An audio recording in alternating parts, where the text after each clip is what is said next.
Hi, everybody. Thank you for joining me on Zoom this week. Today, we're going to be working on our creative color still lives that we started last week.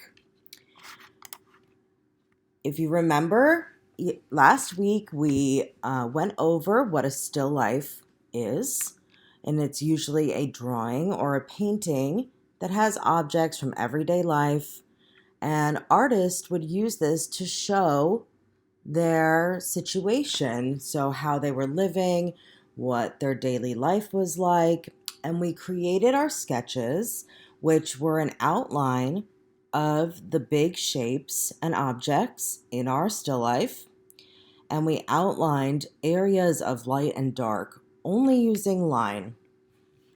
Now today we're going to look at some still lifes.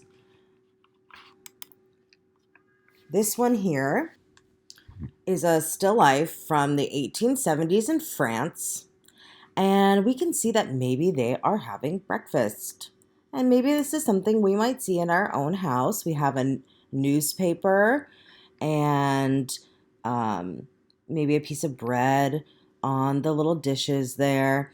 And this has a pretty realistic use of color, right? We remembered about realism is what we see.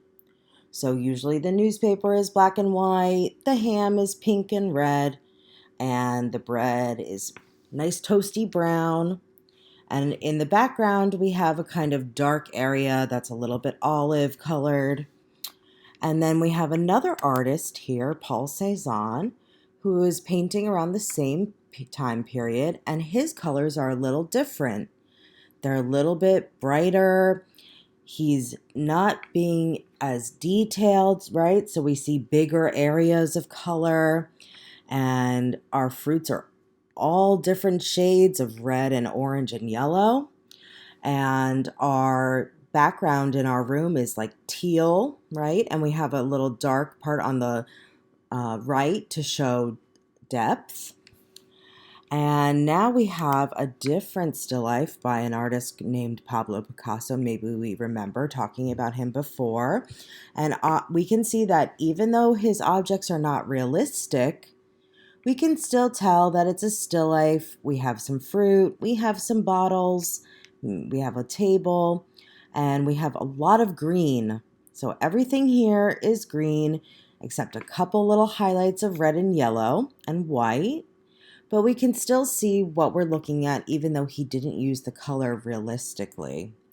And now we have another example of an artist who's using color in a creative way in a still life. So we have our plate in the middle, which has maybe a vegetable on it, and the vegetable is cut in half with the color. So we don't think that really happens in real life. One half of your vegetable is brown and the other is white in a straight line.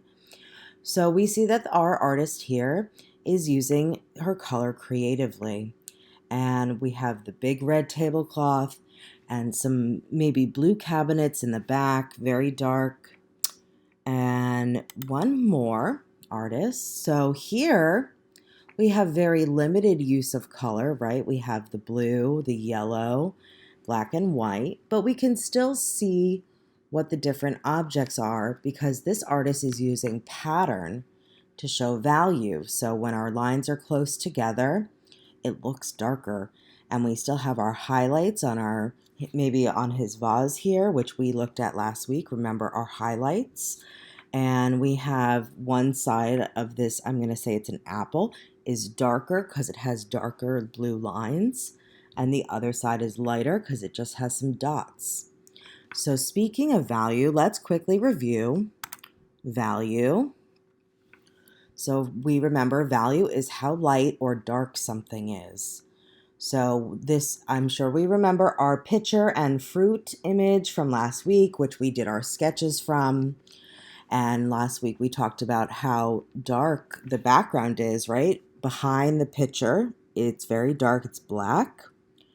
And our small vase there on the left-hand side is slightly lighter, right? So it's a dark color, but it's not black.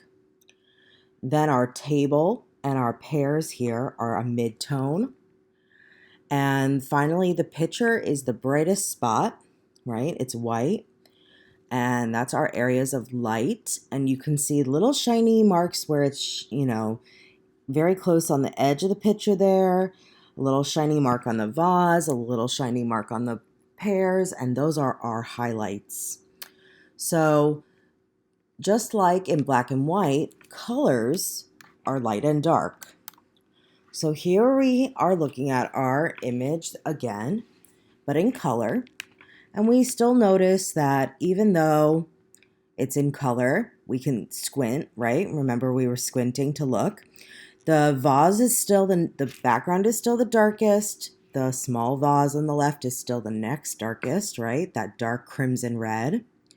And then moving up, our pears are like kind of an orangey peach color. Those are the next lightest.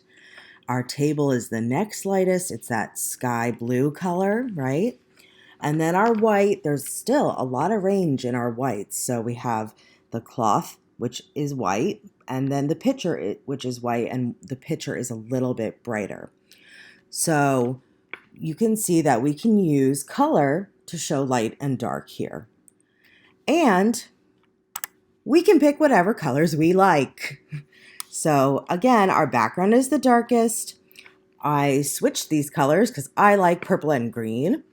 And we can see that it still reads the same way, right? It still looks the same in terms of value. So when we squint, again, we can see the background is the darkest, it's black.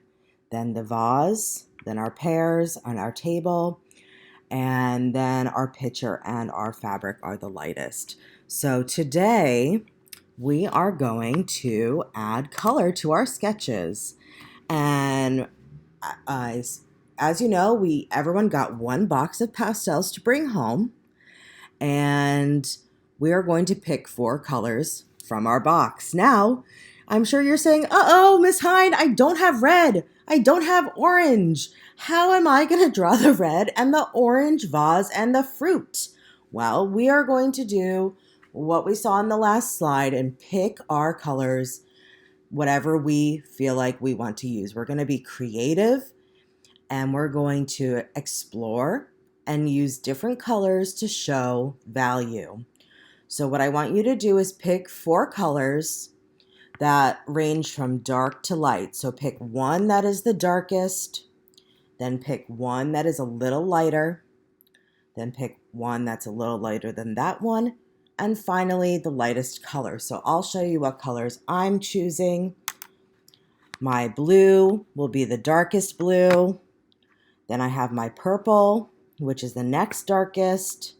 I used a dark yellow. And then finally that bright, bright green. And we can see when we look back and forth, there's a range, right? From dark to light. So we want to get a full range of colors.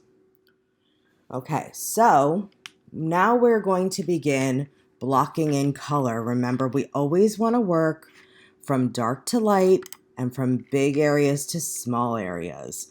So again, my darkest color was the blue, and you can choose any color that you like that is dark.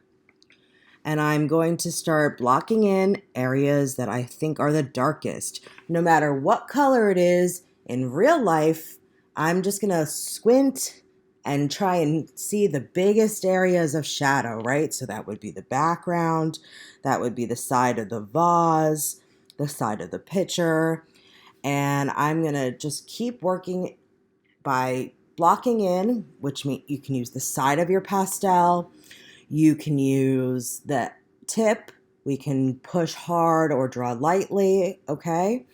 And we're going to just keep adding our colors. And then we're going to pick our next lightest color. So remember, my next lightest color was purple. Yours can be whatever color you like. And then we're going to squint, squint, squint at the image and see where the next lightest areas are. So remember, our next lightest areas were the vase to the left and the pears to the right. And I'm blocking in some areas of shadow there too on the fabric. And we're just going to keep working through our colors. So then my next lightest one was yellow. I'm now blocking in the table there because remember that's my mid-tone. So my yellow is my mid-tone and I'm going back and forth and adding the next layer where I see it needs to go. And we're going to continue doing so until we use all our colors. So now remember the bright green, that was my lightest color. You can use whatever color you like. And now I'm coloring in the area of the fabric, some of the areas of the picture, because those were my lights. Remember, my light areas. And then finally, we can go back and add small details. So here we can see I put a little highlight on my pear. I did the little stems of the pear. I put a little highlight on my vase there, and that's going to be the last thing we do. And we always want to leave those areas as we're working forward. We want to leave them white so that we can put our highlights there. And and I've also included the white pastel, which we can put on top, right? Make a highlight that way. And I'm going to, in the next few slides, put the directions and give you another copy of the image so we can work from that. And then for next class, please bring your drawings back. We will use our iPads, which I'm very excited about, to take pictures of them. And then we're going to turn them into black and white. So even though we spent all this time choosing our colors, we're going to see if our colors are the right values for the areas that we chose. And I'm excited to see what they look like. Maybe they might look like this. See how my blue is still the darkest? So now it's reading the darkest as the black on my drawing here. Okay, guys, so I'm going to leave the directions and the reference photo for you here. And feel free to go back and forth through the presentation at the pace that you need. We can always work through the steps slowly. I'm just giving you an overview of the steps so that we can get all our instructions done. And I'm very excited to see what you'll bring in next week.